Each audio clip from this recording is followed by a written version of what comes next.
Well, this is the sermon for February 1st. This is the fourth Sunday after Epiphany, and our text today is Matthew chapter 5, verses 1 through 12.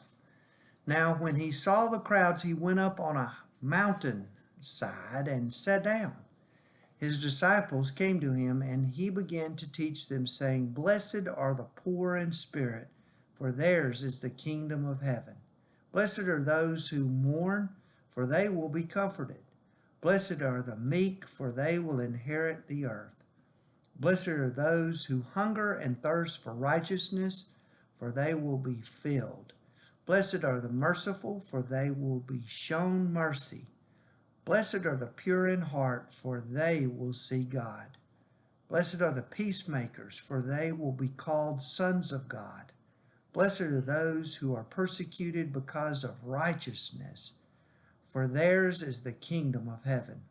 Blessed are you when people insult you, persecute you, and falsely say all kinds of evil against you because of me. Rejoice and be glad, because great is your reward in heaven.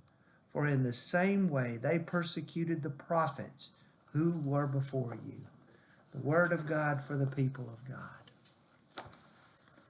Well, it's a snowy day here in the North Georgia mountains, and this is our message: climb this mountain with me. You know, from previous sermons, I like to climb mountains, and any imagery that relates to that just usually gets my attention. Ralph Stanley, the great musician, songwriter, and man of faith, wrote a song called "Great High Mountain." Listen to these lyrics. "Once I stood at the foot of a great high mountain that I wanted so much to climb. And on top of this mountain was a beautiful fountain that flowed with the waters of life. I fell down on my knees at the foot of this mountain. I cried, 'Oh Lord, what must I do? I want to climb this mountain. I want to drink from this fountain that flows so clear to my view.' Then I heard a sweet voice from the top of this mountain saying, 'Child, put your hand in mine.' I started climbing slowly. Watch your step at the edges and take one step at a time. I started climbing upward, taking one step at a time. The higher I got, the harder I climbed. I'm still climbing upward, and my journey almost ended. I'm nearing the top, and you ought to see the view. Oh, the water flows freely. There's enough to make you free. So, friend, if you're thirsty, climb this mountain with me."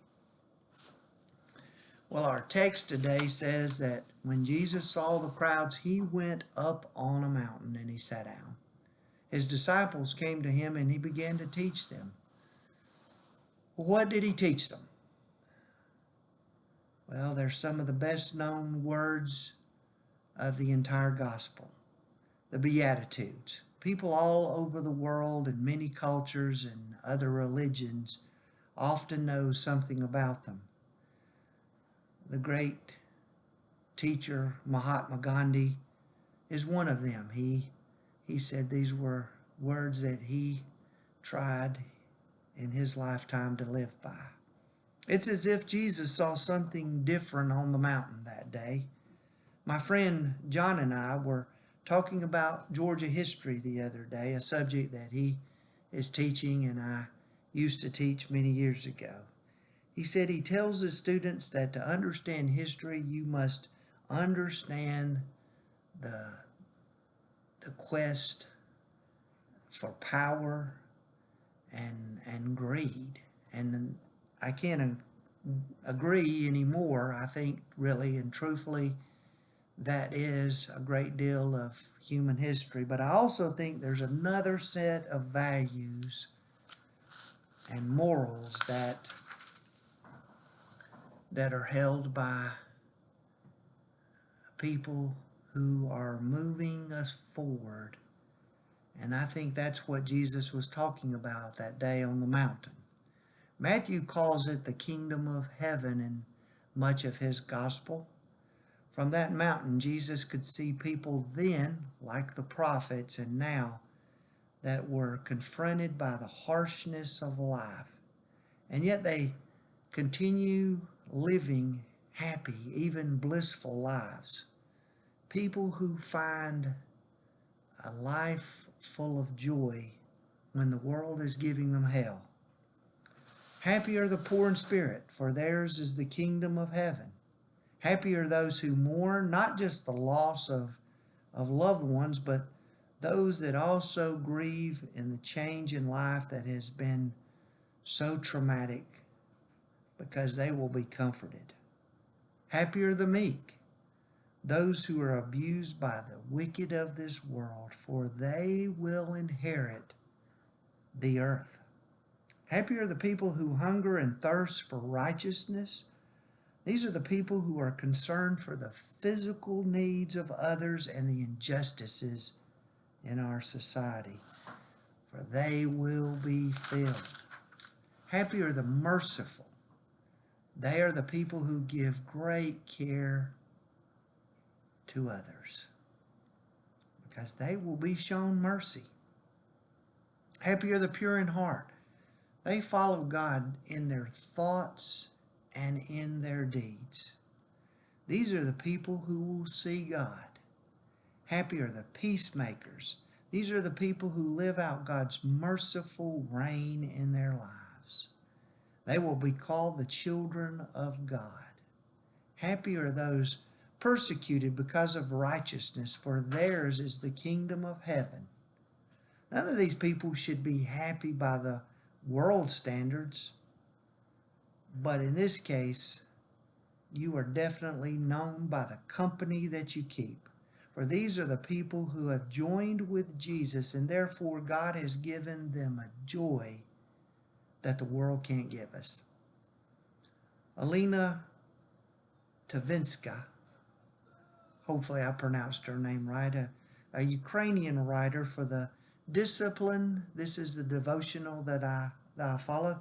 I love the way she said it. Of course, being a Ukrainian, she has certainly seen a great deal of this in her own life. She says, "Who are the people Jesus called blessed? Those who don't live by illusions of this world. They are poor, and they hunger, and they thirst, as if nothing in this world can fulfill them. They don't succumb to illusions. They mourn as mourning makes us fully present to reality.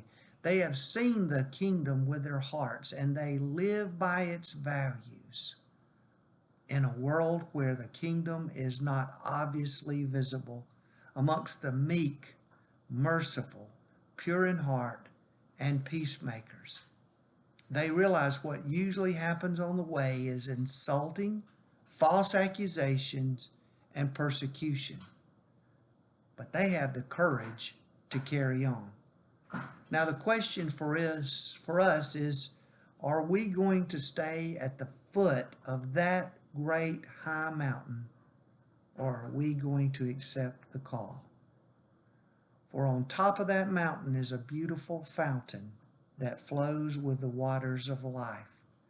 As the song says, "So friend, if you are thirsty, climb this mountain with me." And may we have the courage to climb this mountain with Jesus. Well, my church will not be having services tomorrow. I hope that wherever you are, that whether you have services or not, you will be in worship on this Sunday morning. And so, friends, I hope to see you again here in the mountains next week.